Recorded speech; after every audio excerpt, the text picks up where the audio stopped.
bullying, consistently sick, huffing and puffing are various issues that go along with childhood obesity.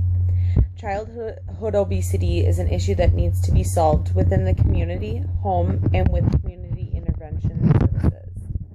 I pulled the class with 3 different questions, and the questions that I asked were, do you believe that America has an issue with childhood obesity? Everyone did say yes, and that is obviously correct. My next question was, where is childhood obesity most prevalent? Most of them said the southern states, which is correct as well. And then my third question was, at what rate do you believe these obese adolescents are developing cardiovascular disease, diabetes, and other major health issues? And actually only one person got it right. It is 70% at a rate. As a parent with children in daycare, I see many other children daily, and I see the growing number of obese children in the classrooms, even at ages 3 and 4 years old. Today I will discuss childhood obesity, which is the issue at hand, and then family and community action, which will be the solution here. There's always been a number of population that is obese, but over the last several years, the amount of obese children is rapidly growing. Childhood obesity is a large problem. According to the Centers of Disease Control and Prevention, the CDC, childhood obesity has more than doubled in the last 30 years. In 2012, more than 1/3 of children and adolescents were overweight or obese. The Mayo Clinic states that childhood obesity can cause an onset of serious medical issues such as diabetes, high cholesterol, high blood pressure.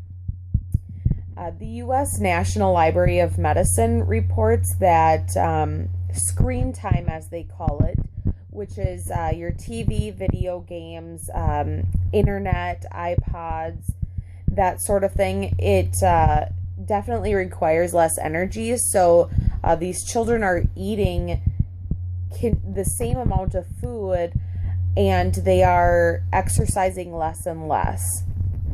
The New York Times did an article recently, and what they're finding is that a lot of parents are actually in denial that their child is obese.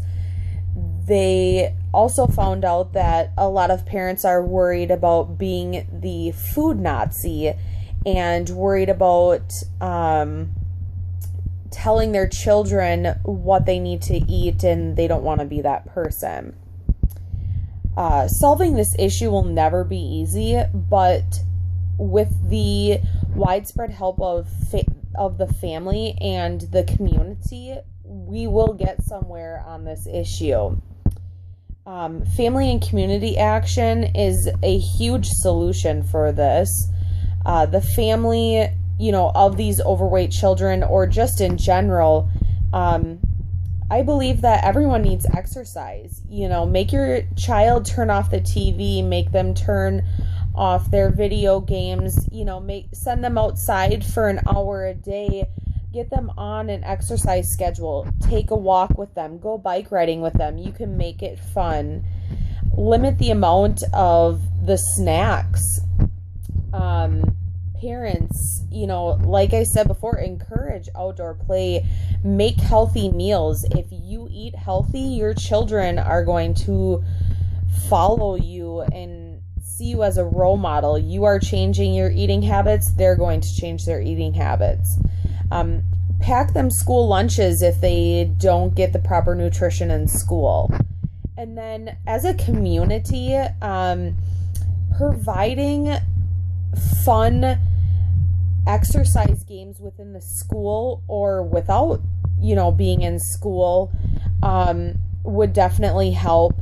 The schools making healthy school lunches, providing, a lot of veggies, a lot of fruits, a lot of proteins, and not, the junk food that some schools do provide, that will also help, aid in this widespread childhood obesity problem.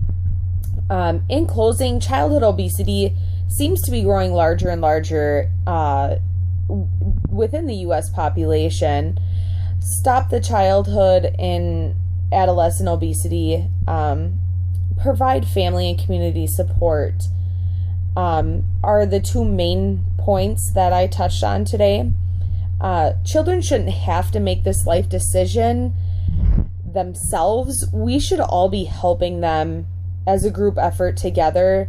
After all, these children are just children living out their lives as they see everyone else do it. We need to set good examples and be great role models for them, and then maybe we can get this changed.